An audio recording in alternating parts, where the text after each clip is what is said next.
Estamos.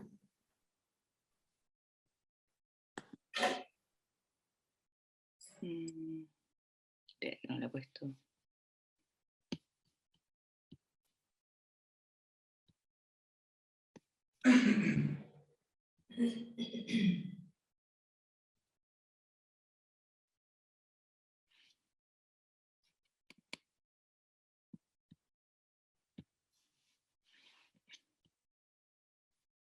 ¿Cómo están tus gatos? Ahí haciendo desastre. Que creo que les voy a dar ketiapina, alguna cosa así, porque Pobre están gato. la chica está en la fase de la noche terrible. Bueno.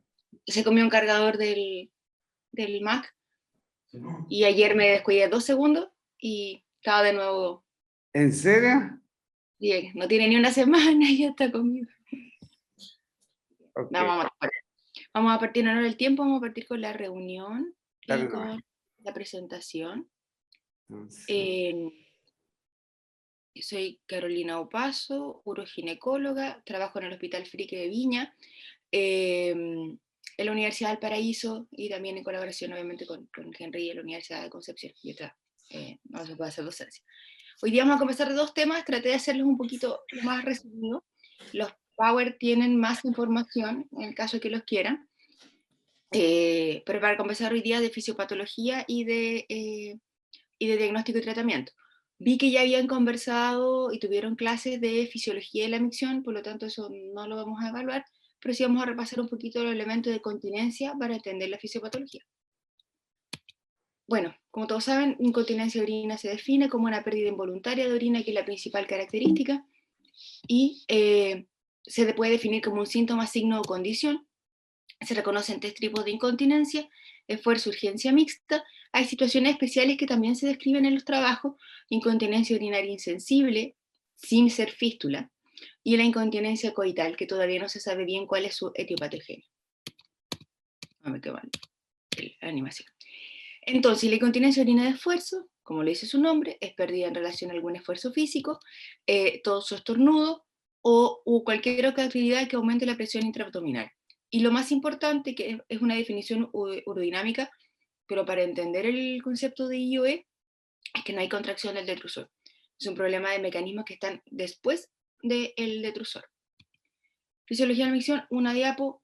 Para mantener la continencia hay que mantener un eje integrado de la función del sistema nervioso central y periférico, de la pared vesical que es el detrusor, de la uretra y de la musculatura del piso pélvico. Uretra con sus esfínter. Es más difícil aprender a controlar esfínter que aprender a caminar. Esfínter de los 2 tipos. Y eso sí me lo enseñó la doctora Cifuentes y tiene mucho sentido. Y eso no le explica a las pacientes y entienden lo complejo que es. No están ganas de tener que ir al baño o se escapa va mucho más allá. Y como les dije, tiene que tener integración de todos los sistemas, tanto anatómicos como funcionales. Fase de llenado, que es la fase de continencia, eso es lo importante, y en la fase de vaciado se producen algunos trastornos que lo vamos a conversar un poquito más adelante. Lo importante es la coordinación entre la musculatura para mantener las presiones más altas en la uretra y menos en la vejiga, para que no se produzca este gradiente de presiones y esto se convierta en flujo. Lo normal es que la contracción sea voluntaria y consciente. La contracción de la vejiga es voluntaria. Yo doy la orden para orinar. Ahora, los mecanismos de continencia femenino hay un balance entre la presión intraabdominal y la presión intrauretral, lo que se da en reposo y en esfuerzo. Y eso es lo que determina el escape de orina. Elementos anatómicos que vamos a repasar: vejiga, uretra y elevador del ano como elementos principales. La incontinencia de orina de esfuerzo, el concepto es general, es que es un daño anatómico y que sobrepasa lo que la función pueda compensar. La vejiga, bueno, tiene todas sus características de acomodación vesical, una capacidad de llenado sin aumento de la presión intraabdominal, que es la característica especial que tiene, por estas capacidades viscoelásticas. Hay inhibición del detrusor por un reflejo simpático, pero contracción de la uretra para permitir que aumente la presión y no tengamos escape. Cuando hay anomalías de la pared o de la inervación de la musculatura, hay hiperactividad, que es otra rama y es otra clase que lo van a ver con la doctora Cifuentes. La uretra. Lo importante de este elemento anatómico, 3 centímetros, máximo 4 centímetros en la mujer, y ahí ocurren un montón de procesos. El rol de la pared vaginal anterior y de las teorías que vamos a revisar de continencia es lo más importante, es la estabilidad que tiene la pared anterior de la vagina para mantener la uretra en su lugar, dentro de su posición fija, y pueda tener el aumento de presión frente al esfuerzo. Cuando en condiciones normales, la uretra que está en esta posición tiene todo un sostén, un colchón de elementos anatómicos que lo vamos a revisar, que permite que en esfuerzo esto no se mueva, pero cuando uno quiere orinar se permite la relajación tanto del esfínter externo, interno, externo, musculatura pisopélvico, y se puede eliminar orina. Cuando este sostén se pierde es cuando ocurre la incontinencia.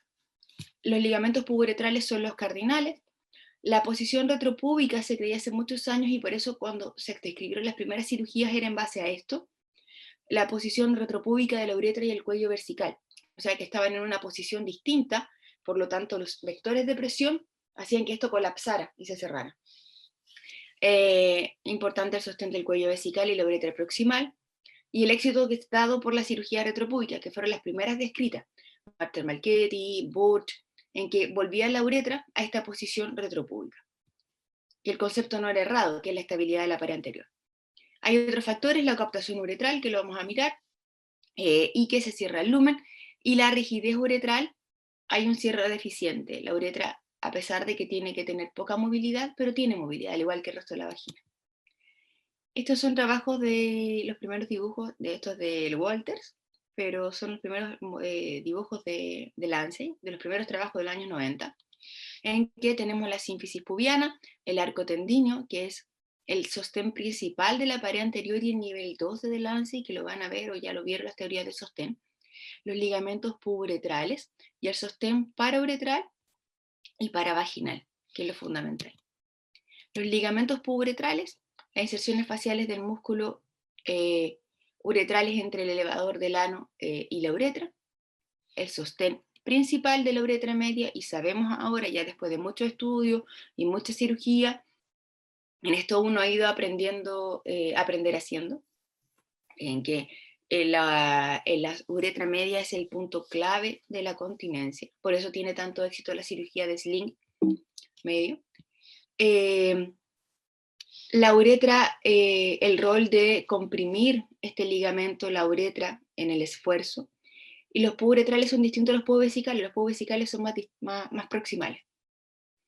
Este es un dibujo de Ubenstein, de Petrus y Ubenstein, traducido por Paulo Palma, en que habla de la disposición anatómica de los ligamentos puboretrales que rodean la uretra, de los pubovesicales y de la fascia del arco tendino. ¿Por qué es importante entender esto? Porque no es solo la anatomía que está dada, sino que la función y los vectores dinámicos de fuerza que se dan en el piso pélvico para lograr la continencia, asimismo como se dan en la continencia fecal. Y el esfínter uretral, una de las partes más importantes, tiene 3 componentes: el músculo liso, el compresor de la uretra y los esfínteres uretrovaginales. Está inervado por el pudendo, en conjunto con el elevador del ano tienen doble función, mantienen la uretra estable en reposo y se contraen rápidamente, que son el reflejo del NOC, cuando aumenta la presión intraabdominal. Este dibujo lo encontré muy lindo, a mí me gustan harto los monitos, para entender. El esfínter uretral es una condensación de musculatura lisa del cuello vesical, una condensación de músculo liso de la vejiga. Está el esfínter uretral externo, que es un músculo estriado. Luego está el compresor de la uretra, y varios autores tienen ahí, si uno revisa la parte anatómica, algunos dicen que es parte del transverso profundo del periné que cumple esa función. Otros dicen que es un elemento aparte. Aquí vemos el meato, y estas son las estructuras que permiten estable la uretra. Este también es un dibujo de Lancey. El esfínter anal externo, tenemos la fascia endopélvica y la estabilidad de la pared anterior a través del arco de la fascia de la fascia pélvica, que es distinto que la inserción del elevador del ano. Y aquí sale mucho más explicado, sínfisis púbica, el trígono, donde ocurre, está el cuello más abajo, un poquito más abajo del trígono, está el cuello vesical, donde existe esta condensación de músculo liso circular. Luego está el esfínter uretrovaginal y y el compresor de la uretra, músculo estriado y músculo liso. El otro elemento importante es el elevador del ano con sus tres ramas, pubo rectal, pubo coccigio y lococcigio. Y en el dinamismo de su función, que lo vamos a revisar en la teoría integral, permite que la tracción y la contracción de estos elementos que están en un plató permitan que la uretra tenga otra disposición y aumente su presión intrauretral, baja la redundancia, para lograr continencia. Los otros elementos que forman el piso pélvico, el obturador interno, el coccigio que viene a cerrar este embudo y el piriforme. La mucosa uretral tiene un rico plexo vascular que coapta las paredes, una mucosa que está como bien redundante y que durante la menopausia sufre bastantes cambios de atrofia. Por eso a las pacientes mayores le damos estrógeno en general. Y aquí ocurren los fenómenos de carúnculo uretral, puede haber urgencia, tiene que ver con estos fenómenos de cambio en la mucosa uretral. Ahora, el aporte de la coaptación, en que se produce una disminución de la tensión superficial de las paredes, igual es mínimo en lo que aporta en general en la continencia, pero aporta. Y relacionando todo esto en un esquema que no es muy bonito, pero se entiende mejor, tenemos el pubis, el pubo uretral, que rodea la uretra, las relaciones de la fascia con el arco tendinoso del piso pélvico y el ligamento uretropélvico, que es este chiquitito que está acá, y su relación con la pared anterior de la vagina. Ahora, pasando de lleno a lo que me convocaron, fisiopatología. Hay múltiples teorías. Qué importante entender la anatomía, la fisiología de la micción y cuáles son los elementos anatómicos de continencia. Esto es relativamente nuevo, vamos a ver ahí la línea de tiempo. Y el éxito de las técnicas quirúrgicas han modelado. El concepto de corregir la pared anterior partió hace más de 100 años, pero las teorías como más aceptadas y más lógicas son de los años 90. Mecanismos de continencia femenino, que ya vimos por lo menos los elementos anatómicos. El sostén uretral disfuncional es una de las teorías y lo otro es la función del esfínter disfuncional. ¿Qué sabemos de las teorías de la incontinencia? Si las resumimos, que hay un piso pélvico débil. El mayor factor de riesgo cuando uno ve las series es el trauma del parto vaginal. Hay pacientes que no tienen parto, que nunca han tenido un parto y que nunca han estado embarazadas y que igual tienen incontinencia. Hoy tiene con los otros factores obesidad, tos crónica, aumento crónico de la presión intraabdominal, constipación, obesidad. Pero se resume en un piso pelviano débil, que no logra mantener esta tensión, sino que se elonga. Hay un descenso y rotación del cuello vesical, que lo vamos a ver en unos videos. Mayor transmisión de la presión de la vejiga hacia la uretra y se produce la incontinencia. Y en este punto es el concepto de la hipermovilidad uretral. Recuerden eso, porque lo vamos a conversar. Como les contaba, las teorías de incontinencia urinaria, las más aceptadas actualmente, la teoría integral, que habla de todas las disfunciones de piso pélvico, y la teoría de la maca de Delancey, que además tiene toda la descripción anatómica de los niveles en prolapso, que estaría un conjunto de cosas. La teoría integral, que es de los años 90, y Petros y Ulten fueron los que partieron con la cirugía de incontinencia de uretra media, busca fusionar estas dos teorías que están descritas. Los trabajos de Delancey son más antiguos, pero los primeros trabajos como más formales fueron de los años 90, la pared vaginal anterior. Los síntomas de esfuerzo y urgencia se explican por una vagina laxa. El cambio de configuración de la pared anterior también permite que los receptores de la vagina, perdón, del trígono, que supuestamente es donde está el marcapaso y el que desencadena los mecanorreceptores, que desencadenan el reflejo miccional, al estar en una posición anormal, se pierde su control voluntario, permite la transmisión de contracciones voluntarias e involuntarias que van a permitir en el cierre o apertura del cuello vesical. Esto presencia de estos receptores de estiramiento que les cuento en el cuello, y cuando el cuello no está en el lugar que corresponde, gatillan esta urgencia. con o sin contracción. La zona de mayor continencia está a nivel de la uretra media y a nivel del ligamento puboretral, y que ellos lo demostraron con la cirugía de sling. Entre la uretra media, no médica, y la sínfisis del pubis, que sería un punto anatómico muy específico, y la vagina tiene dos segmentos, uno proximal y otro distal, que están separados por este ligamento puboretral. El cierre de la uretra, además de estos elementos mecánicos que les cuento anatómicos, depende de la función del esfínter, cómo se contrae y cómo se contrae y elonga el pubococcigio, que es el que permite que la uretra se tense para un lado. Los ligamentos están fijos, la uretra se tensa así. Y esa tensión es la que permite que esto se cierre y sea a presión más alta. Hay una zona de electricidad crítica en el supraelevador de la vagina, y la pérdida obviamente va a llevar a hiperactividad, como les comenté recién.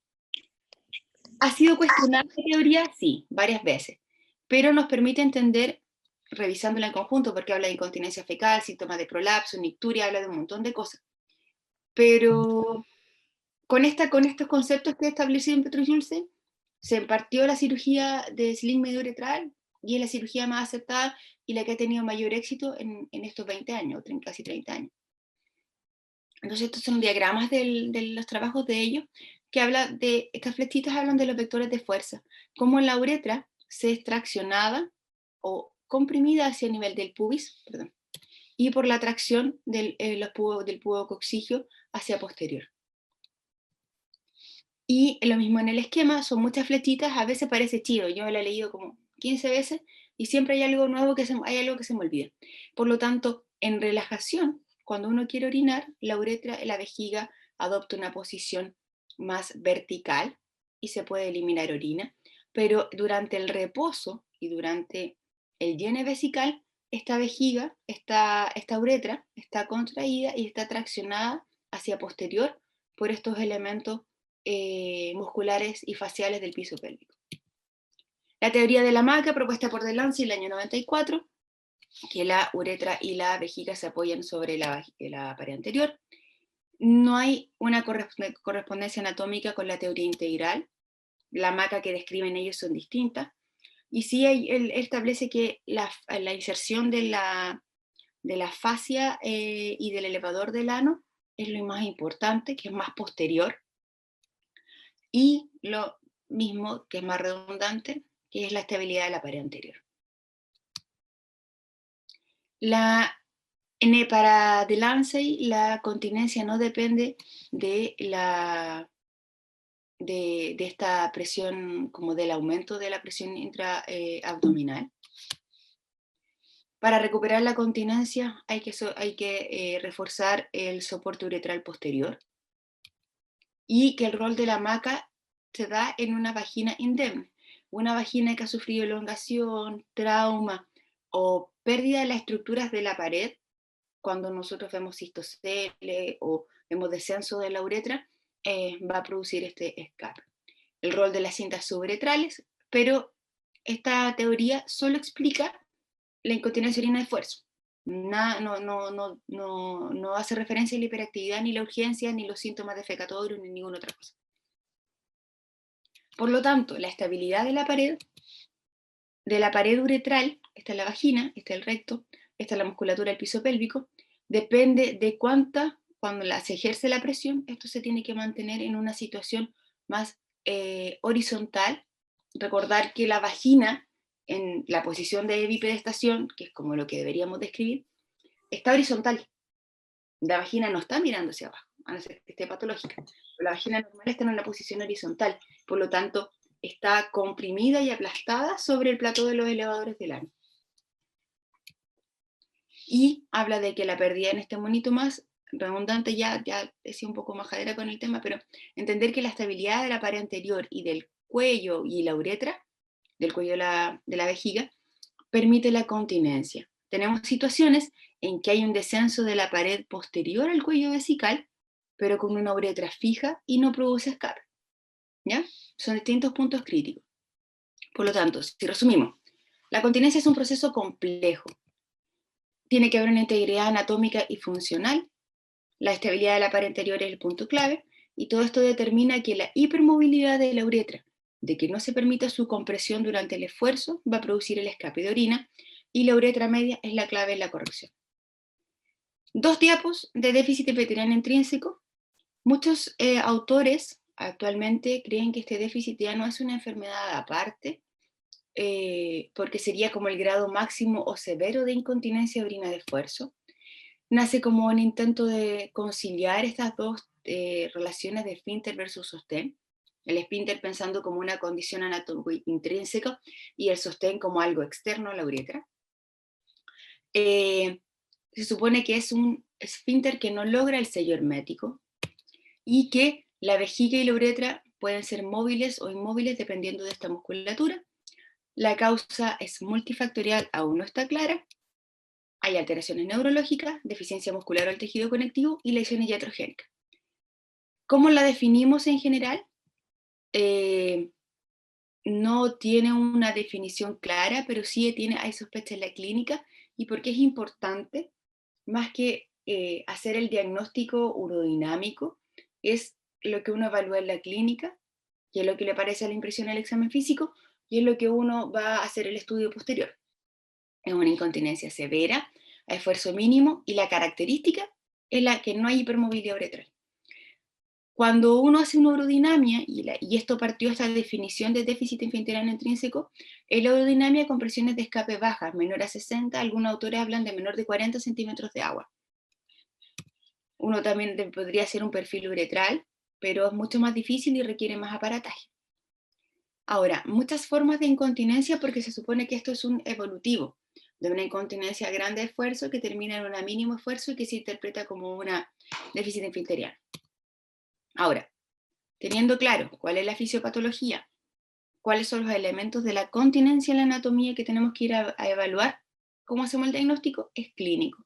En algunos casos vamos a solicitar estudios urodinámicos que lo vamos a revisar ahora. La anamnesis, obviamente los mórbidos, quirúrgicos, ginecobstétricos, los partos en general, cómo fueron los partos, macrosomía, ese tipo de características. Factores no modificables, la edad avanzada. Las pacientes que tienen edad avanzada tienen el peor pronóstico en promedio de correcciones quirúrgicas de incontinencia, la paridad, las enfermedades crónicas, que ya están establecidas.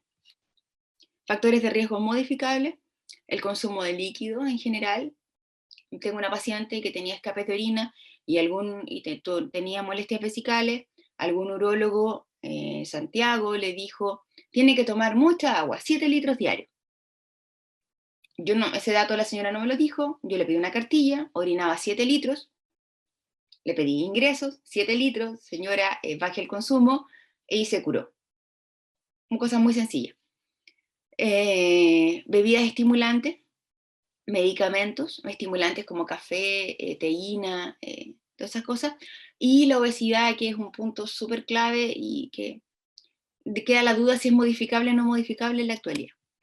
Descartar otras causas de incontinencia de orina transitoria en pacientes que tienen delirio o demencia, cuando hay infecciones urinarias, eso lo va a dar la temporalidad, la atrofia, en pacientes que tienen, están posmenopáusicas, farmacológicas, endocrinas, pacientes que tienen restricción de la movilidad, súper, súper importante, pacientes secuela de fractura de cadera, accidente vascular y que no logran llegar al baño. No es el problema la continencia, es que no logran moverse al baño. Y el reflejo y no logra, y con todo otro sistema de debilidad en general o pérdida de algún control voluntario, tienen escape de orina. Y además los pacientes que tienen constipación crónica. Entonces, necesitamos caracterizar el escape de orina, la frecuencia y magnitud y factores modificantes o los agravantes. Desencadenantes, tiempo de evolución, si hay incontinencia coital, la severidad y volumen del escape, si es diario, gota, chorro, qué usa, si usa protectores, toallas, pañales, y la frecuencia miccional. Es muy distinto una paciente que orina 5 o 6 veces a una que orina 30. Entonces son como banderitas rojas como para hacer otro tipo de estudio. De la clínica hay un montón de encuestas para evaluar incontinencia, y las encuestas en general sirven para evaluar efectividad del tratamiento, el antes y el después. Una muy sencilla para determinar severidad es Sandvik, que uno multiplica cuántas veces el puntaje que da por la frecuencia con el volumen de escape. Eso da un puntaje leve, moderado, severo. Otro punto importante que paso a repasar son los síntomas obstructivos, y sobre todo se dan en pacientes que tienen prolapso, que uno también debería evaluar y preguntar eso en la anamnesis. Existen cambios de posición para orinar. Pacientes que orinan casi de pie, empeora el mal vaciado en la noche, hablando de prolapso, y si hay digitación para orinar y defecar en pacientes con prolapso voluminoso. Los síntomas de disfunción del vaciado hay de llenado, vaciado y posmiccionales. Ojo, siempre preguntar. Puede que no modifique la indicación de un tratamiento, pero sí me sirve de pronóstico. Porque si la paciente tiene algún tipo de complicación, yo sé que la paciente tenía alguna alteración del vaciado. Y por lo tanto estudiarlo antes de indicar, por ejemplo, una cirugía. ¿Qué vamos a ver al examen físico? Ojalá en posición de litotomía y vejiga llena, pero no es lo normal. Uno no está en litotomía, hay que examinar de pie. Cuando no se logra reproducir el síntoma, evaluar los genitales interno y externo, el trofismo, y en pacientes con prolapso buscar incontinencia oculta. Hasta un 80% puede tener incontinencia urino oculta, en que el prolapso hace de stop, quinquea la uretra y por lo tanto no tienen escape. La prueba de esfuerzo y Valsalva de pie en caso que no lo reproduzca.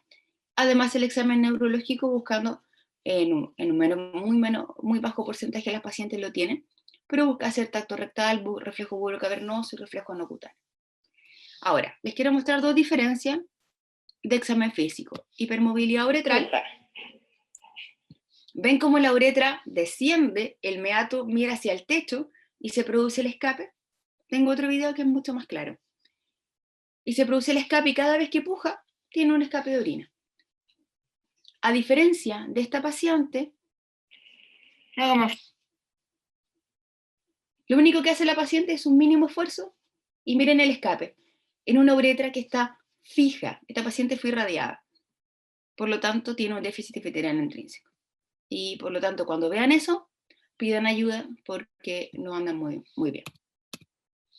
Este es otro video facilitado por el doctor Macmillan y doctora Cifuentes, en donde hicieron tinción de la orina con povidona y se ve clarísimo el escape. Y esto es lo que hacemos en la clínica, que es la prueba de TBT o simulación quirúrgica. Comprimo la uretra media y se cesa el escape. Lo saco, vuelve. Y aquí en una situación de una paciente que tiene una uretra fija o menos móvil, en que se hace una prueba normal, pierde orina, y lo que se hace es una prueba compresiva contra el pubis y deja de perder orina. ¿Ya? Ahora, ¿qué exámenes complementarios? En general, si es una paciente tipo con incontinencia de orina, uno debería pedir mucho. Un 20% de las pacientes con incontinencia pura de orina de esfuerzo pueden tener algún grado de disfunción miccional. Para eso nuestra anamnesis es súper importante. Examen de orina que es clásico, cartilla idealmente siempre. Cistometría simple depende del centro y depende de cómo quieran estandarizar ustedes, pero en general se podría no pedir si está bastante claro el diagnóstico. Urodinamia multicanal en casos atípicos o que queden dudas diagnósticas o quieras evaluar micción. Y la ecografía de piso pélvico, que tiene sus indicaciones cada vez más restringidas, por decirlo así. No es de regla y también se ocupa en duda diagnóstica. En general, por lo menos yo la estoy indicando solo si quiero ver presencia de malla, ubicación y algunos otros componentes de esfínter anal, no más que eso. Y la urodinamia, que es el examen, el gold estándar de estudio de función vesical, cuando fracasó el tratamiento empírico, cuando estás planificando un tratamiento quirúrgico y quieres tener un respaldo de lo que vas a hacer. Y como en realidad como factor pronóstico, cuando hay síntomas mixtos, cuando predomina urgencia o atípico, porque idealmente en una paciente que tiene una incontinencia urina mixta, tratar primero el componente de urgencia y luego el esfuerzo. Atípicos es las situaciones en donde se pierde orina, y o hay un fracaso y o complicaciones de cirugías previas, siempre una urodinamia. Ahora, ¿qué define el tratamiento que uno va a hacer teniendo el diagnóstico y habiendo evaluado a la paciente? Es la alteración de la calidad de vida y la severidad de la incontinencia. Y lo que vamos a ver en la siguiente clase.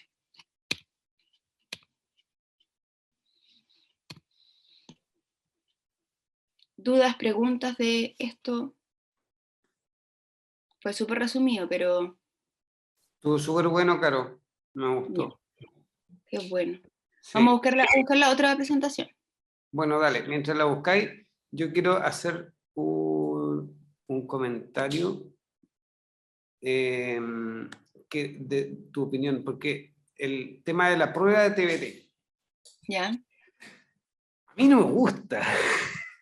¿No te gusta? No me gusta nada. Es que ¿sabéis por qué? Porque yo encuentro que la prueba de TBT igual como que falsea un poco el resultado, porque resulta que estáis comprimiendo, pues, ¿cachai? Y se supone que el sling finalmente lo que hace es solamente dar soporte, es libre tensión.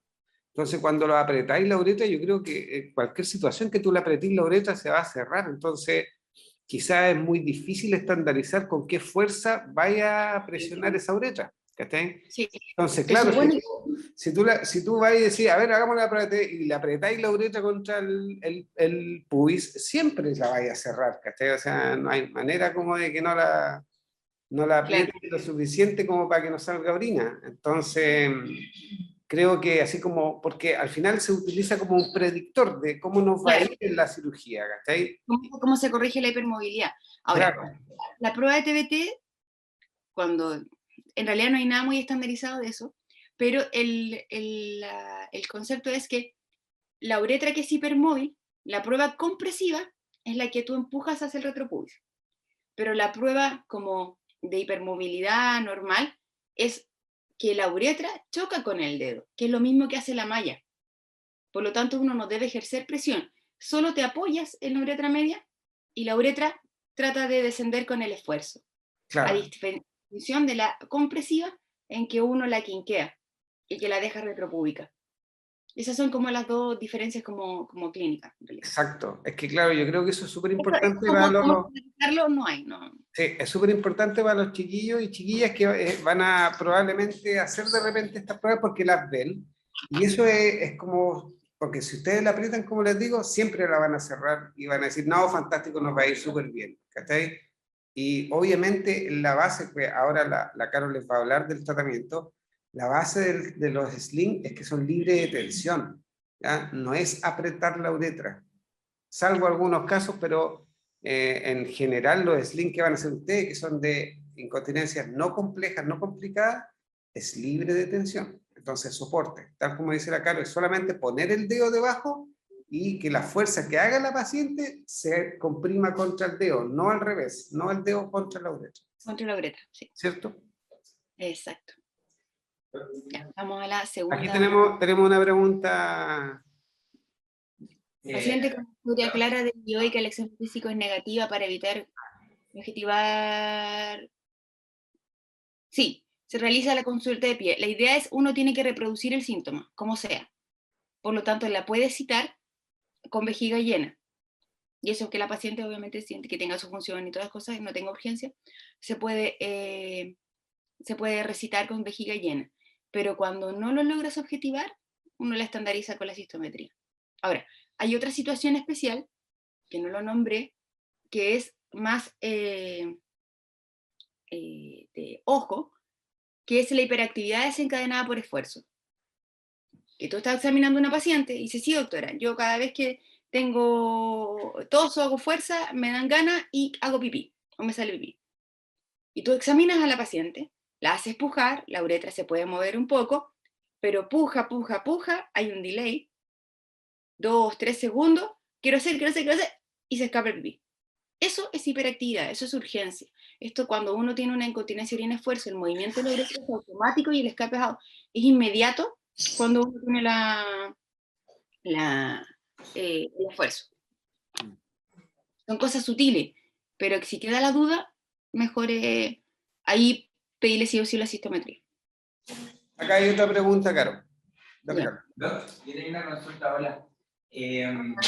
Cuando uno quiere hacer la intervención, por lo que usted decía del como déficit Esfinteriano. esfinteriano intrínseco, ¿eso es un diagnóstico netamente con el resultado de una urodinamia o uno si la clínica es muy evidente de una incontinencia urinaria esfuerzo así severísima? ¿Esto siempre tiene que ser con diagnóstico de urodinamia? Es urodinámico, es un diagnóstico urodinámico. Hay tres tipos, hay en realidad como 4 tipos de incontinencia definidas por Maguire en los años 80, que fue el que empezó a estandarizar esto, y tipo 0, 1, 2 y 3. El déficit anfitriano es el 3, que cuando la pérdida y el escape ya habla de, no puse la tabla porque no íbamos a hablar de urodinamia, pero habla de el grado de movilidad de la uretra, cuántos centímetros se mueve y cuánto es la presión de escape. Se supone que a menos presión, más malo está tu esfínter, que ya no solo son los elementos anatómicos externos que sostienen la uretra, sino que ya es la uretra que está mala en sí misma. Y la presión de escape es menos de 60. Ahora, eso es un factor pronóstico en general, porque a un déficit anfitriano tú le podrías poner un sling y podría corregir. Por lo tanto, pero la definición es urodinámica. En el fondo es para saber cuando le entregas el pronóstico a la paciente de cómo le va a ir. Y claro, el diagnóstico, como dice la Caro, es urodinámico siempre, pero antes podemos sospecharlo clínicamente. O sea, en incontinencia muy severa, esfuerzos mínimos, con mucha frecuencia, ahí nosotros decimos puede ser una deficiencia esfinteriana, pero el diagnóstico es urodinámico. Y en eso de sospechar en pacientes múltiples cirugías de incontinencia, no sé, pues señoras que se operaron en los 80 de un Burch, en los 90, a principios de los 2000 le hicieron un TOT o un TBT, y siguen con escape, y tú les examinas y tienen una uretra que no se mueve. La principal característica es que la uretra no se mueve, las radiadas. Las pacientes que han tenido cáncer de cuello, cada vez más jóvenes, tienen déficit esfinteriano intrínseco. Algunas con denervaciones, bueno, el trauma, eso entra en otra familia, pero en general la paciente que no tiene alteración neurológica van a encontrar esos dos grupos, las irradiadas y las que han sido multioperadas. Exacto. Y ahí uno, además de la urodinamia, uno cambia probablemente la técnica y busca algo más compresivo. Un sling de fase, que es lo que vamos a conversar ahora, algún sling ajustable, alguna cosa de ese estilo. Ya, vamos a compartir pantalla. Dale, mano.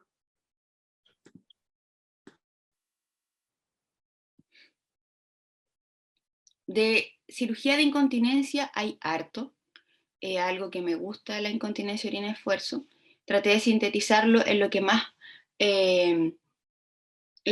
van a ver en la clínica, lo que más van a poder hacer, y es lo que está más usado, o lo que más se usa en general a nivel mundial y local, por las bajas complicaciones que tiene y los buenos resultados. Entonces, tratamientos, tenemos conservador y quirúrgico. Conservador cuando son incontinencias leves a moderadas, o la paciente no desea tratamiento quirúrgico. Hay fisioterapia y el uso de pesarios para continencia.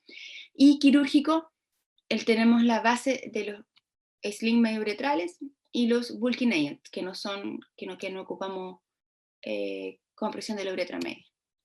Ahora, ¿qué es importante entender? ¿Qué quiero yo con una cirugía antiincontinencia? ¿Cuál es el objetivo? Y es lo que le explico a la paciente. Que vamos a restablecer la resistencia al tracto de salida para tener continencia. Tenemos que no sea obstructiva, que es lo que recién hablaba el doctor Castro de cómo hacemos estas pruebas compresivas, y que tengamos una micción normal y que sea eficiente. O sea, lograr ese balance a veces cuesta harto. Hay harta práctica en esto y tiene mucho de arte. Este es un cuadro resumen que encontré una línea de tiempo muy buena, de que las cirugías de incontinencia partieron hace mucho tiempo, entendiendo que lo primero que había que era la estabilidad de la pared anterior, la colporrafa anterior, los puntos de Kelly, Pereira, Burch, las teorías de Lance, Olsen, y que llegamos ahora a los TBT y TOT, que es lo último en el tiempo. Tratamientos tenemos quirúrgicos, la suspensión con agujas, que vamos a repasar un poquito, suspensión de la pared anterior, que ya no se ocupa, la uretropexia púbica, que Burch, que habla de este concepto de que la uretra tiene que estar retropúbica para poder quedar fija y ser continente, comprimida, y que la presión intraabdominal no la supere. El esfínter artificial se ocupa, tiene resultados variables, súper caro, tiene hartas complicaciones y estaría indicado en pacientes con déficit esfinteriano intrínseco cuando todo el resto falla. Cabestrillos mediouretrales o cervicouretropexia, slings sintéticos tipo TOT-TBT, sling de fascia, los mini sling que los vamos a revisar, y los agentes de abultamiento, que es como lo último que ha salido para incontinencia de orina de esfuerzo. Como resumen, no es muy bonito el cuadro, no me quedó mucho mejor, pero resume bien: tratamiento quirúrgico o los procedimientos intrauretrales. Tenemos diferentes vías: abdominales, vaginales y laparoscópico. Laparoscópico, el único que se hace es el Burch, que tengo ahí un videito que les voy a mostrar como para entender cómo se hace la colposuspensión. Martel-Marchetti es lo mismo, pero que se ancla al retropubis, no vamos a hablar de ello, y el Burch a los ligamentos de Cooper, que son más laterales, unos frontales. La colporrafia de Kelly, que fue usada por muchos años por los ginecólogos, que al final se desarmaban todas y no corregían nada. Y los cabestrillos medio-uretrales, que vinieron a cambiar el concepto del tratamiento de la incontinencia de orina de esfuerzo, TOT, TBT, MISLING y el sling de fascia. El sling de fascia es mucho más antiguo. En esta tablita, todos los tipos de cirugía de incontinencia para que lo revisen después. Hasta la derivación urinaria, que no vamos a hablar cuando ya las incontinencias son severas. Uno podría usar son tanto intrauretral como una derivación propiamente tal, para mantener un control de la vejiga. La uretropexia retropúbica, que es el Burch o Martel-Marchetti, que es una técnica vía abdominal, es extraperitoneal, se accede al espacio de Retzius, hay asistencia vaginal y se fija esta fascia o que lo rodea la uretra al ligamento de cuperopectíneo, que es lateral. Por muchos años fue el gold estándar del tratamiento de incontinencia de esfuerzo. Los seguimientos en general, la serie más larga tiene 17 años y es de TBT. Pero de estas otras técnicas, a 5 años máximo, no hay mayor seguimiento en el tiempo. Es difícil. Tiene una tasa de curación bastante buena, pero son las complicaciones lo que una vez hace que como no la proponga como primera línea. Como hay una laparotomía, o sea, no es una laparotomía en realidad, pero hay una incisión en la pared abdominal, infección de herida, infección urinaria, lesión de la vía urinaria, que es un poquito más alta que con los sling, osteitis púbica, por fijar estos ligamentos. La disfunción miccional la describe entre un 4%, pero es mucho más alta, porque la uretra queda muy fija, se fija en toda su extensión, no solo en el punto crítico, porque esto partió mucho antes de descripción del punto crítico de uretra media. Y la vejiga hiperactiva es bastante alta, por esto mismo. Una uretra fija que no se mueve, como si tuviera una próstata, por lo tanto la vejiga entiende que se está vaciando mal y da urgencia y aumento de residuo. Está el monito de la técnica, por lo tanto bajo asistencia vaginal yo anclo todo lo periuretral y lo amarro al ligamento pectíneo por dentro. Y mantengo esto, lo elevo. Es un pequeño videito, lo vamos a saltar, no lo vamos a poner todo. Pero acceden al espacio de Retzius, disección de los ligamentos de Cooper.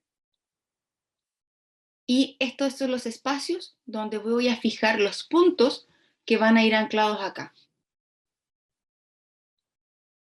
La fascia transversal, que es la que cubre el abdomen, la fascia endopélvica, y aquí es como se pasan las suturas periuretrales. Hay un ayudante que está en la vagina y que está elevando y está viendo que no haya lesión, porque estas son suturas irreabsorbibles. Se podría hacer con PDS. El Burch laparoscópico que participé, estaban todas las suturas dentro de la vejiga, así que no fue una buena experiencia en ese momento. Y así se pasan los puntos.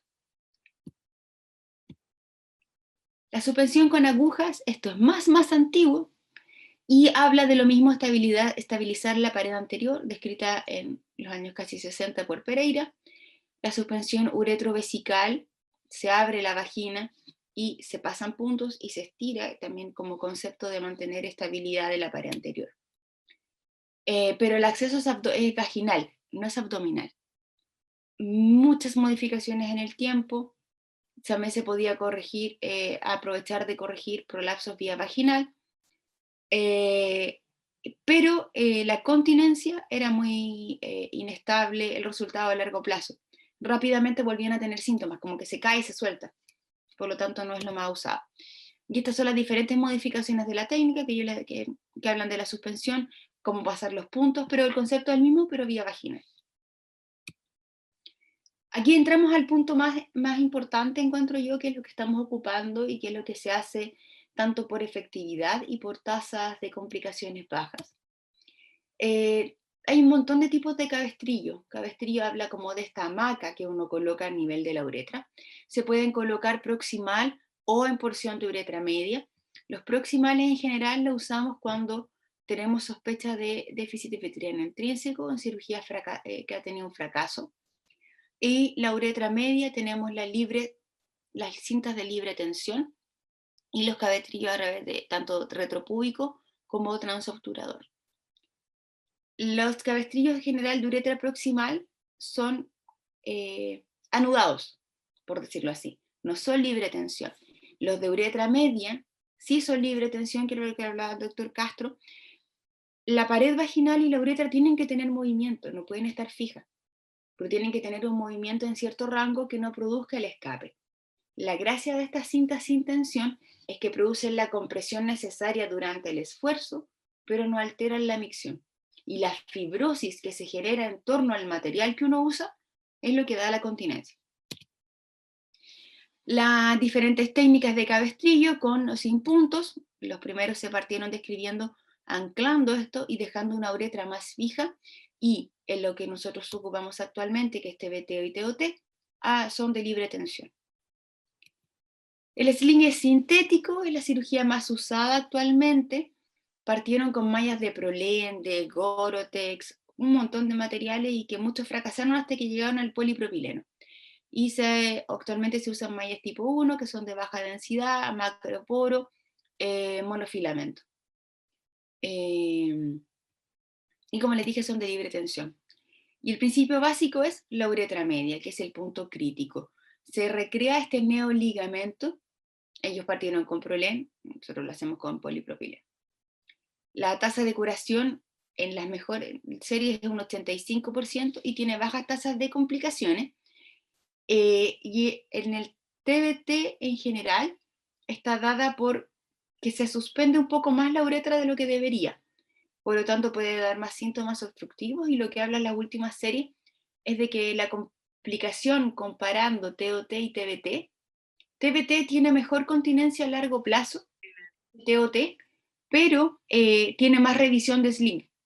Y la revisión está dada porque quedó muy ajustado o sobrecorregido. Pero en tasas de extrusión y eso andan muy similares. Pero tiene más curación a largo plazo. El TOT y el TBT son técnicas súper estandarizadas. El punto crítico, que es el ajuste de la malla, es lo que ha estado en discusión muchos años, que lo vamos a conversar cuando vemos los videos. Que es cómo yo dejo la tensión suficiente para ser continente y no obstructivo.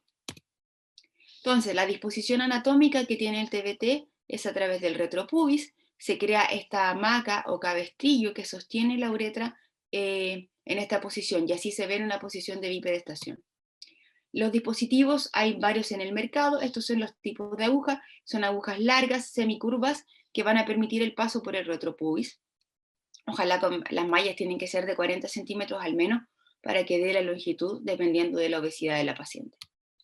Entonces, incisión en uretra media, hidrodisección, se reseca, puede ser solo con la tijera sin necesidad del dedo para no ampliar el canal, porque eso también esto es algo que uno ve en la práctica diaria. Cuando uno diseca mucho espacio, la malla tiene movimiento. La idea es que la malla quede justa en un espacio suficiente para que quede estirada, pero que no tenga este rango de movilidad. Porque cuando se hace la técnica, por ejemplo, out-in, en TOT, uno hace bastante disección. Y algunos colegas refieren que esa disección hace que la malla se desplace. No sé qué tan cierto sea eso, pero en esa técnica yo he visto más mallas cerca del cuello vesical. Se diseca hacia el retropubis en ángulo de 45 hacia el hombro de la paciente y uno pasa las agujas. Con el obturador uno puede, del cistoscopio, porque esto se hace bajo cistoscopía, como pasamos tan cerca de la vejiga para ver que no la hayamos perforado. Pasamos las agujas y luego la malla. Se puede hacer de las dos maneras. In-out, out-in. En general lo que estamos ocupando es hacerlo de vagina hacia afuera. Y esta es la disposición si nosotros viéramos desde el abdomen, cómo pasa la aguja periuretral y sale por detrás del hueso púbico. Y la disposición de la cinta cuando ya está terminada.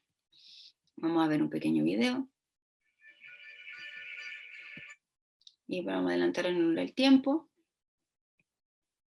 ¿Cómo se pasa la aguja? Ya se hizo la disección. El mango tiene que estar firme. Uno pone el dedo guiando la aguja detrás del retropubis y aparece arriba. Y lo mismo hacia el otro lado. ¿Puede hacerlo uno no con obturador? Se puede uno hacer con obturador. La gracia de esta cirugía es que uno hace una cistoscopía para descartar la perforación, por lo tanto cualquier complicación vesical o uretral uno la ve durante el procedimiento. Se coloca la malla y eso es lo que uno va ajustando. Ve el movimiento, por lo tanto la uretra se apoya, la malla se apoya sobre la uretra para quedar con este movimiento. Se hace la cistoscopía respectiva, ese es el trígono, meato ureteral, muy bonito. Se busca la barra intertrigonal, el otro meato, y en la perforación hay que buscarla en las horas 2 y 4 y 8 y 10. En estas esquinas es donde uno perfora. Idealmente un cistoscopio de 70, pero con un cistoscopio de 30 uno lo puede hacer sin incidente. Y de salida, mirar la uretra. La mucosa vesical siempre se ve así cuando no está distendida. Buscar la uretra que no exista alguna lesión. Esta es la doctora Cifuentes. El otro tipo de cabestrillo medio uretral más usado es el transobturador. Es una técnica inventada por Delorme en 2001, es la transobturatriz. No necesita cistoscopía porque es una cirugía extra por fuera de la membrana perineal y por fuera de la vejiga, mayormente usada por ginecólogos, técnica in-out, out-in, que fue lo que conversamos. El éxito similar al TBT con tasas de complicaciones similares, pero los últimos estudios hablan de que el TBT sería superior a TOT. ¿Cuál es una de las cosas más importantes y que a mí me llama la atención y por eso yo trato de usar solo TBT cuando puedo? Es la tasa de dispareunia y dolor del muslo. La malla en TOT queda en una disposición horizontal en la vagina. Por lo tanto, hay más malla expuesta en vagina. Cuando la paciente quiere tener relaciones, los fornix como anteriores o la pared vaginal anterior está tensa. Por lo tanto, eso puede generar dolor a la penetración. Como vamos a ver adelante, el TOT pasa por un grupo muscular importante. Por lo tanto, pueden tener claudicación y dolor de muslo. Y está descrito en uno de los Cochrane. La técnica estandarizada, lo mismo, incisión a nivel de uretra media, 3 centímetros lateral a nivel del clítoris, 2 y 2, perdón. Es mucho más fácil palpar el obturador. Palpen, ¿no? Y los puntos de referencia anatómicos son el tendón del aductor magno, que es acá, y el agujero obturador, que se palpa por vagina. Y ese es el lugar donde uno debe hacer la incisión. Las agujas, el que la inventó fue muy inteligente, y la aguja no necesitamos hacer fuerza, solo perforamos la membrana obturatriz, giramos, sin necesidad de hacer un gran esfuerzo físico, y sola esta aguja rodea la rama isquiopubiana y sale en el punto de referencia de salida. Entonces se hace la disección, palpo mi agujero obturador, paso la malla hasta la técnica out-in. Idealmente uno tiene que saber hacer las dos, eso lo aprendí con el doctor Castro, porque me ha pasado dos situaciones. Una en que hay un solo par de agujas, hay una sola aguja, y con una aguja uno puede hacer uno hacia adentro y el otro hacia afuera. Y lo otro es que la paciente, anatómicamente, no se puede hacer de una de las dos formas. Y tienes que variar, si ya pasaste una aguja, tienes que hacerla de la otra. Pacientes mayores que tienen esclerosis de la membrana, que tienen como tejidos muy fijos o no pueden abducir bien las caderas, ahí uno tiene una complicación. Por lo tanto, hay que saber hacer las dos cosas. Se pasa la cinta y esta es la disposición en la que sale. En una línea horizontal en relación al clítoris, en la parte externa, o sea, en la parte alta del agujero obturador. Vamos a ver un pequeño videito de TDT. Vamos a sacar un poquito la música. Vemos escape de orina, que es la prueba que hacen normalmente la escuela del Van Buren. Se mide, y este es un punto importante, no hay una técnica estandarizada de cómo yo ajusto. El Van Buren y el doctor Macmillan y el doctor Cifuentes hacen una técnica que se llama de ajuste según presión.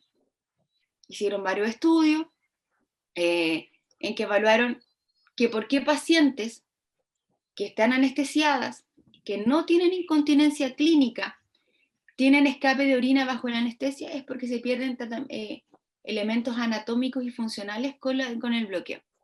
Por lo tanto, uno debería dejar puro el defecto anatómico, que es lo que uno hace con la anestesia, y ajusta a cierta presión. Vamos a adelantar un poquito.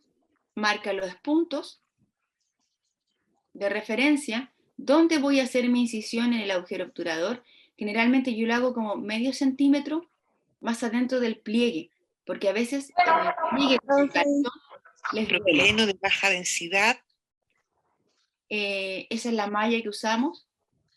Se pasa la aguja, aquí en este caso está haciendo in-out, y no hay mayor esfuerzo físico.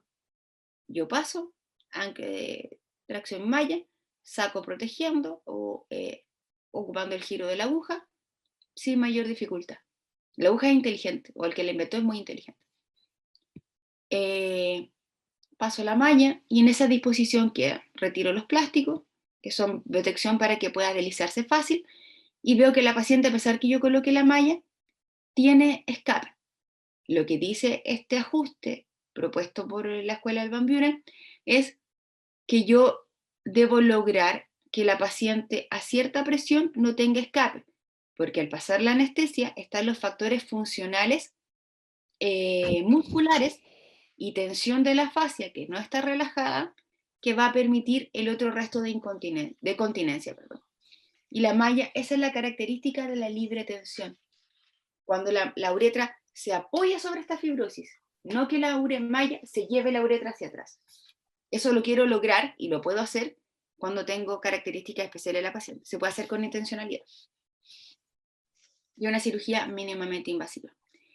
Sling de fascia sigue el mismo concepto, pero no usamos material sintético. Se puede ocupar la misma técnica con material sintético en un tipo de dispositivo que se llama Remex. Y el Remex, que es como una cilindra ajustable, que no lo puse acá porque es un poco más complejo, como que yo le doy la tensión que quiero a esta malla, es distinta, con un dispositivo que se coloca sobre el pubis y que queda en la paciente, que se llama varitensor. Podemos usar fascia de recto abdominal, lata, cadáver o porcina, lo que mejora dados abdominal. Tasa de curación similar al zinc sintético, pero tiene más morbilidad. Cabestrillo se coloca sí en la uretra proximal y no en la uretra media, es más compresivo. Se usa pacientes que tienen contraindicación de uso de malla o recidiva, tienen más morbilidad que en pacientes, por ejemplo, que han tenido radiación, debería ocupar esta técnica. La tasa de disfunción miccional, cateterismo intermitente y urgencia son más altas. Obviamente hay perforación de la vejiga, hay erosión del sling, pero la mayor complicación sería la disfunción miccional porque es más compresivo, eleva el cuello de la vejiga, y eso lo usamos en cirugía en incontinencia más severa. Entonces, lo clásico es hacer una incisión en la pared abdominal, sacar un pedacito de fascia de recto de 2x8 o de 3x12, dependiendo de la fascia que uno tiene. Prepara, cosecha este tejido, coloca 2 cintas de material irreabsorbible en los extremos y usa lo mismo que una técnica de TBT. La misma disección. Uno puede anclar esta fascia y amarrarla y suturarla a la aponeurosis, o las cintas que uno pasa las puede colocar, cruzar y amarrar. por lo tanto queda un loop. Esta es la fotito de disección de la fascia lata. En general no la usamos mucho, es mórbida. La cicatriz es muy grande, podría usarse en mujeres de gran obesidad, y hay que tener un instrumento especial que usan generalmente los maxilofaciales para un tipo de cirugía de ello, que es como el ideal, que hace como que cosecha bien el sling para no hacer una disección también. Yo nunca la he visto. O sea.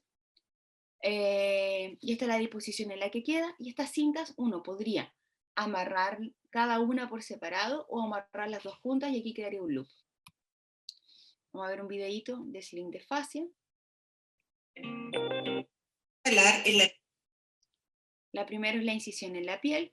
Se realiza la disección, vamos liberando la fascia de la grasa.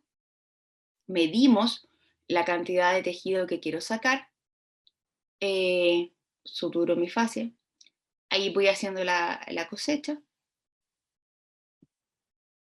Cierro mi aponeurosis y luego realizo la disección vaginal. Misma técnica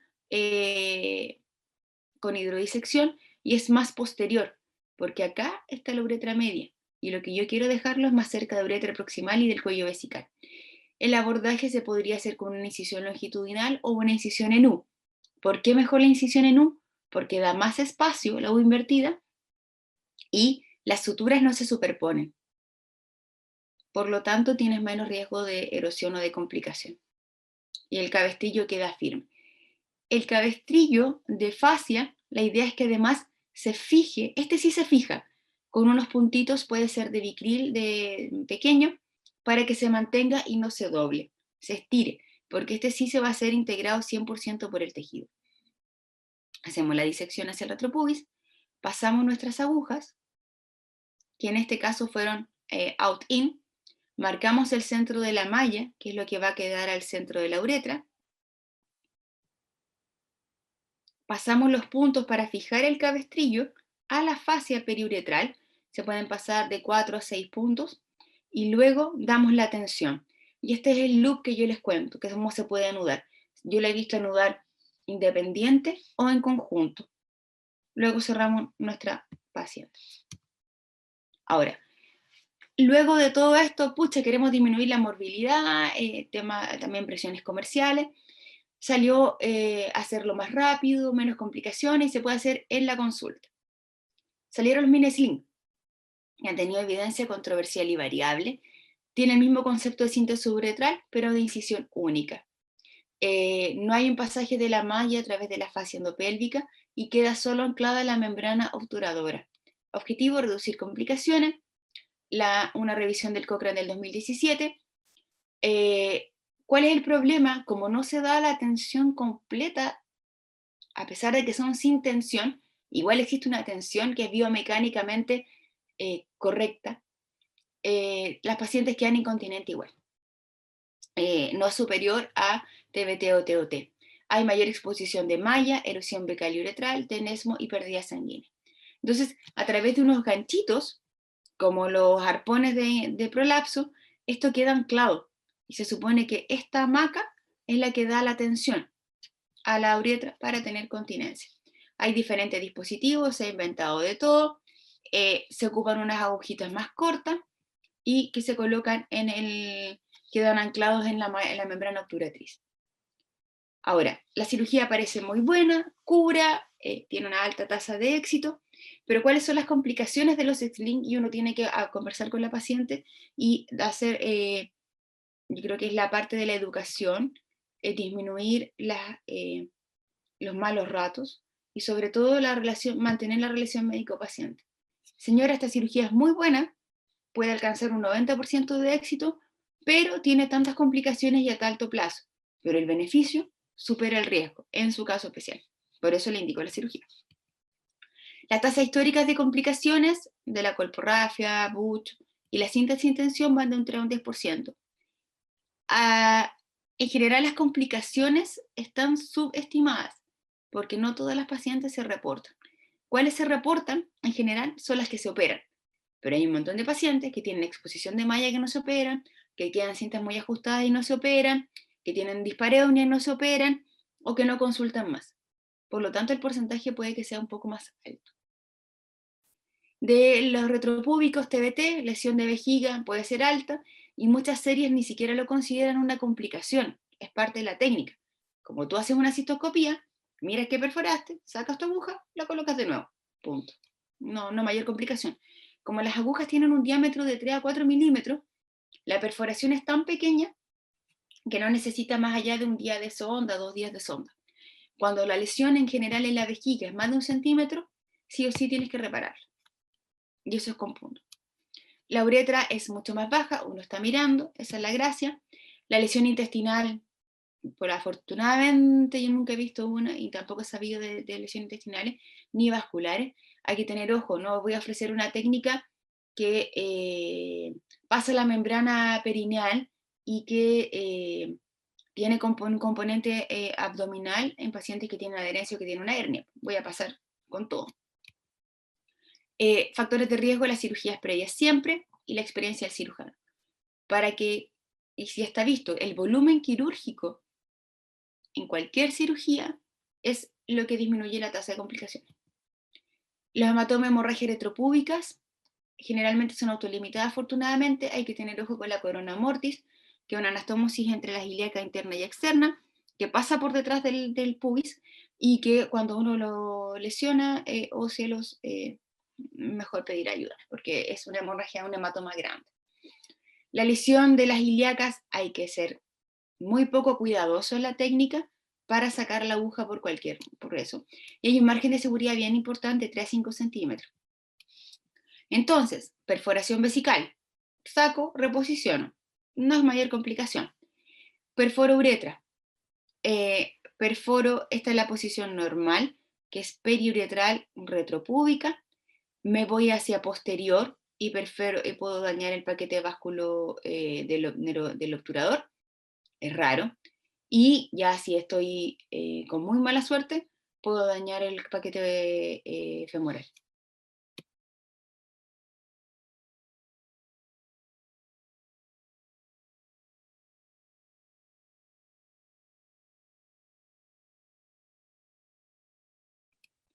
En colegas que están recién partiendo, he visto mallas de lado a lado, porque la disección ha sido, el problema es la disección. Factor de riesgo out-in en general, porque uno puede pasar por los extremos, por la canchito de la vejiga, por los cuernos de la vejiga. La plastía vaginal asociada, que sea una segunda cinta, la experiencia. Las lesiones hemorrágicas intestinales son muy raras y tenemos un margen de seguridad súper importante. En el ángulo póstero superior pasa el paquete vasculonervioso del obturador. El obturador tiene que ver con todo el movimiento de la pierna y rotación de la cadera. O la zona de seguridad donde uno pasa la malla es en este lugar. Yo abrazo la rama isquiopubiana, en realidad el isquio, la rama del isquio. Si me voy muy atrás o soy muy poco cuidadoso con seguir la pauta anatómica, que es muy fácil, puedo dañar esto o alguna de las ramitas, que es la anterior y la posterior, que pueden generar una hemorragia, pero generalmente son autolimitadas, son espacios muy compresibles. Y esto es lo que yo le hablo de la parte del músculo.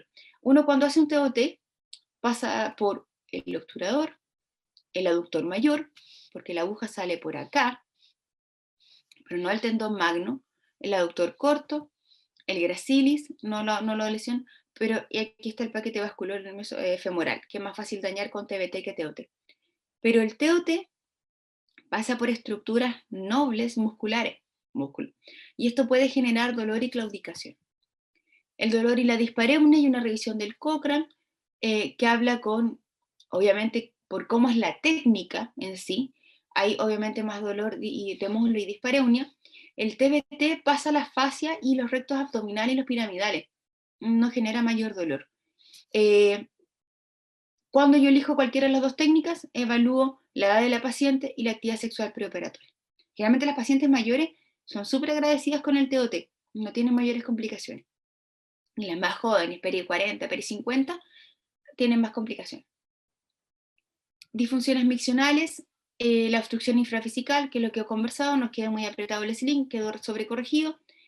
Puede aparecer urgencia, incontinencia de novo, hay retención urinaria, causa, se puede irritar por el sling, me quedó muy cerca de la uretra, está muy proximal y eleva el cuello vesical, francamente la dejé muy apretada, y el TBT en sí mismo. Este es un pequeño trabajo que habla de las complicaciones en general que requieren cateterismo 20%, que requiere una resección de el sling entre un 7 y un 1,5%, y la urgencia de novo hasta un 25%. La extrusión y exposición de malla es un punto re importante a conversar con las pacientes. Cuando uno coloca una malla, cuando coloca un elemento protésico, insistir a la paciente que el control es de por vida. Está con una malla, con un plástico en el cuerpo que tiene un comportamiento muy distinto a cómo se comporta, por ejemplo, la reparación de una hernia, porque estamos hablando de vagina, en pacientes la mayoría posmenopáusica. La extrusión vaginal, según el estudio TOMUS, es mayor en TBT, factores de riesgo de la atrofia. TOMUS es uno de los trabajos más clásicos de complicaciones de cirugía. Cierre deficiente, infección, lesión inadvertida, hematoma.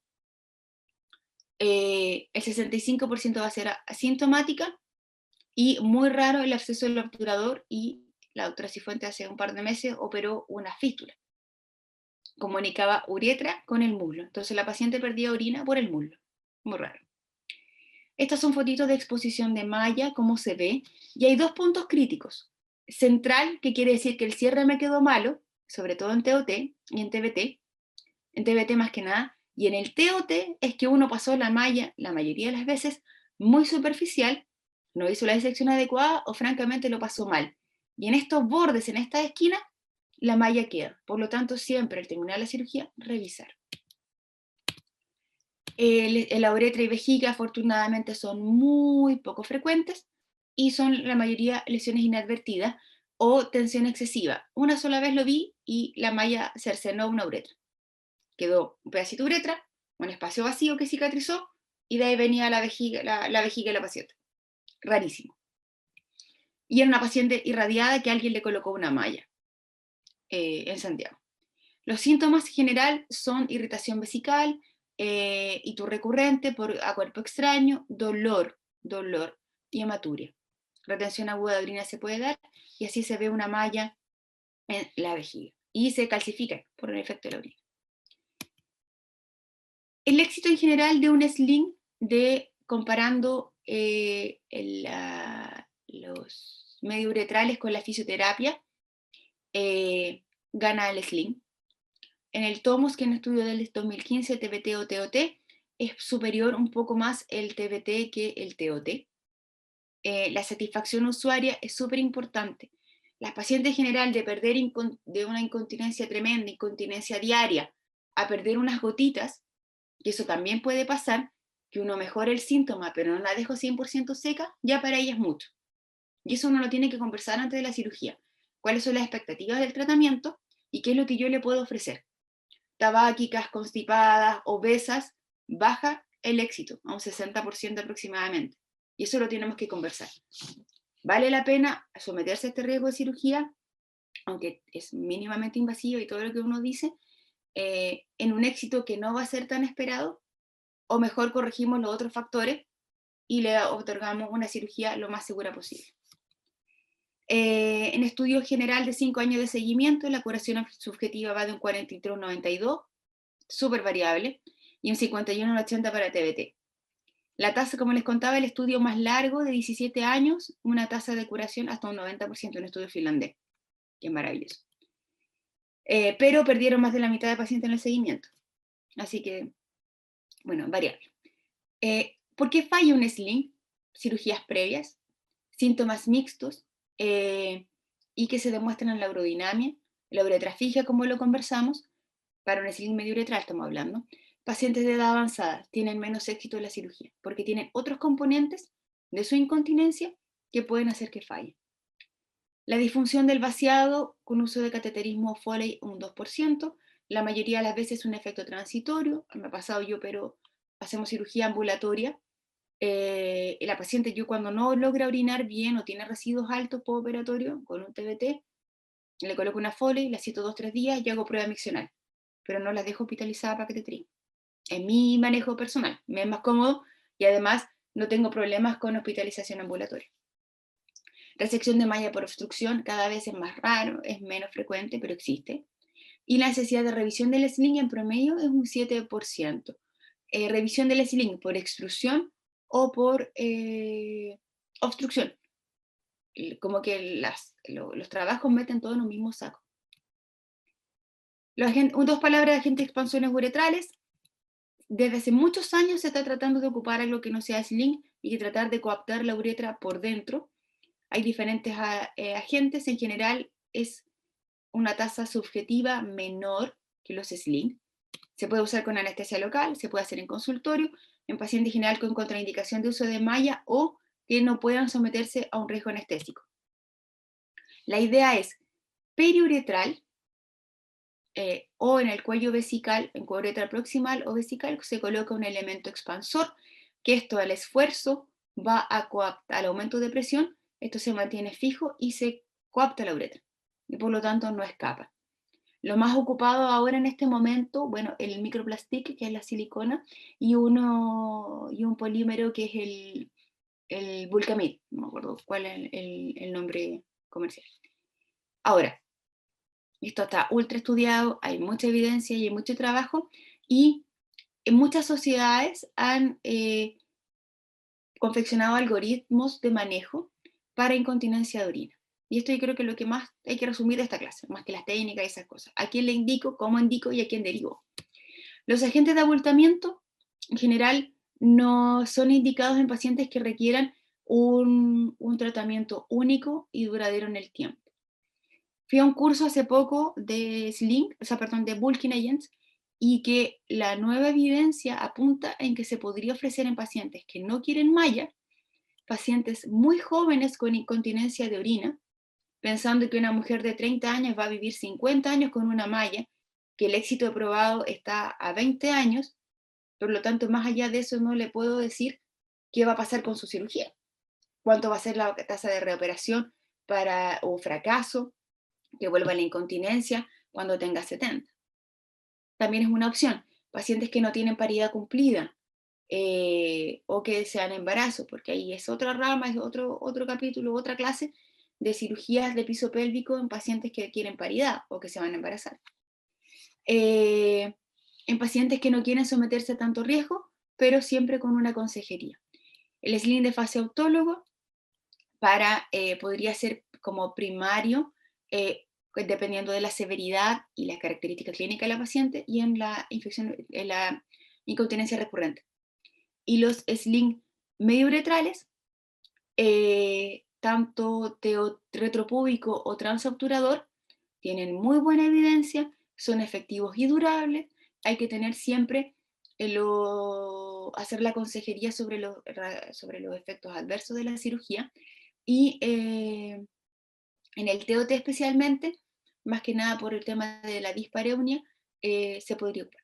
¿Cómo el TOT genera, en teoría, una menor presión de esta uretra, una menor sujeción biométrica, se podría ocupar en pacientes que tienen incontinencia de orina mixta? Comprime menos la uretra, menos síntomas de urgencia. ¿Ya? Y los dispositivos mediouretrales, en realidad, tiene que ser muy bien aconsejado como para que lo elijamos como cirugía primaria. La colposuspensión de Burch también se podría ocupar como primario y como recurrente, depende de lo que quiera la paciente, las condiciones uretrales. Como una cirugía que tiene más morbilidad, la dejamos como segunda o tercera opción. Terapias alternativas y controversiales, la radiofrecuencia no sirve, el láser no sirve en ninguna de las formas, y las células madre como para regeneración y todas esas cosas tampoco sirve. Van a vender mucho el láser tanto para reparación de prolapso e incontinencia. La lógica es que se estabiliza la pared anterior, por esta constricción del colágeno que produce el calor del láser y el efecto térmico. Esa constricción aumenta la presión de la uretra y por lo tanto la paciente está continente. ¿Qué pasó con las mallas, que era nuestro gran caballo de batalla? surgieron varias complicaciones por el uso de malla, y yo creo que esto está dado como todo técnica, se masifica, la usan todos, no hay restricciones, hay complicaciones. Por lo tanto, quizás a muchas pacientes no se aplicó la técnica adecuada, no se tuvieron los cuidados y empezaron las complicaciones. La FDA, que es como una de las instancias que más regula, emitió varios warnings sobre el uso de malla, sobre todo para prolapso, y consideraciones para el uso de malla en continencia de orina de urgencia. ¿Qué pasó con esto? En Inglaterra y en Australia sacaron todas las mallas, todo. Y lo que están ocupando ahora actualmente es agentes de abultamiento, teniendo en claro que necesita probablemente reoperación a los 5 años, que es lo que está descrito que duran, y usando el sling de fascia.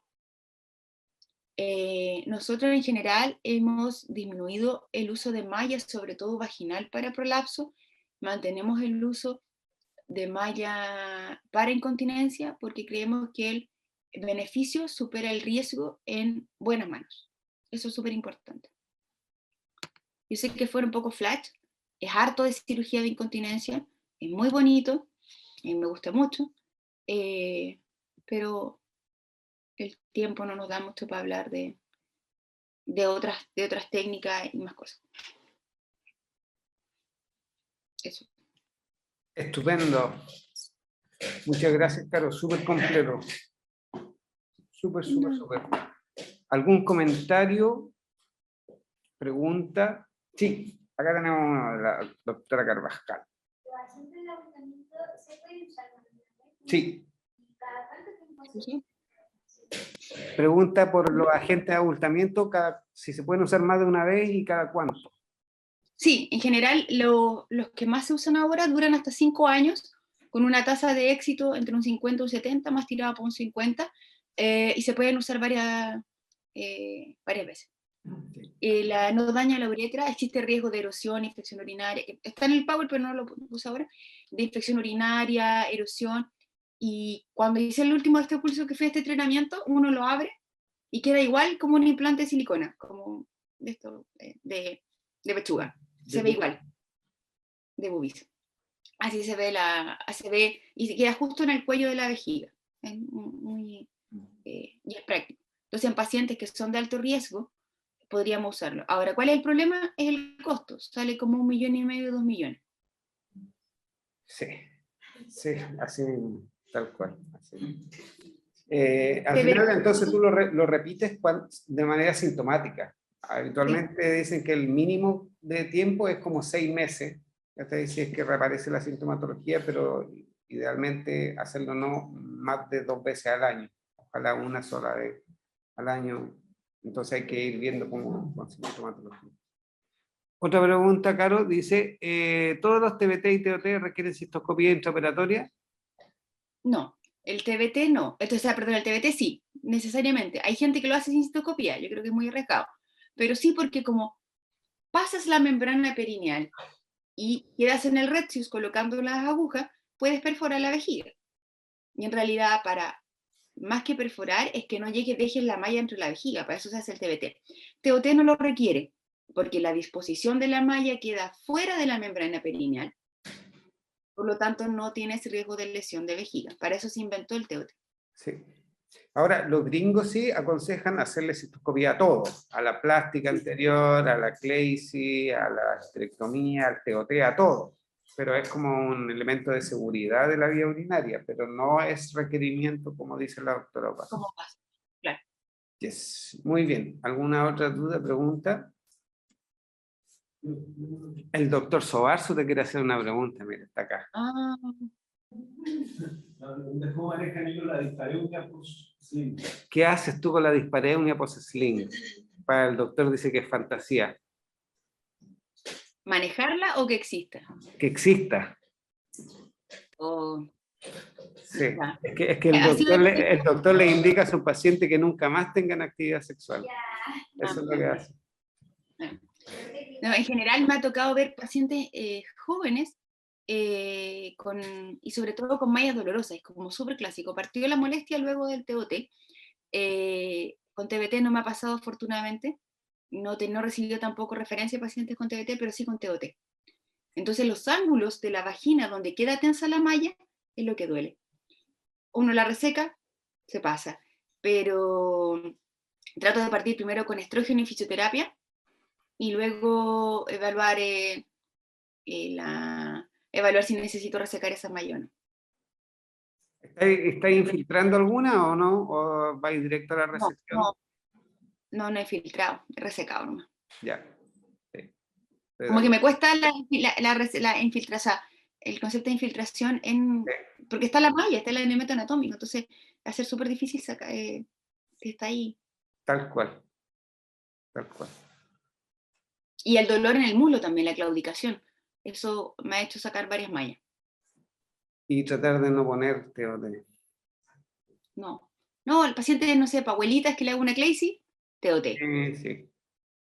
Pacientes mayores en general, Sí. o que tengo alguna contraindicación, obesas mórbidas, explicándole la complicación, pero es mucho más fácil hacer un TOT que un TBT, la malla en el TBT no me da, no llego. Ese sería el ideal. Explicándole que tiene un menos éxito, pero igual puede quedar seca o mucho menos escapa. Muy bien. Muchas gracias, doctora Opaso.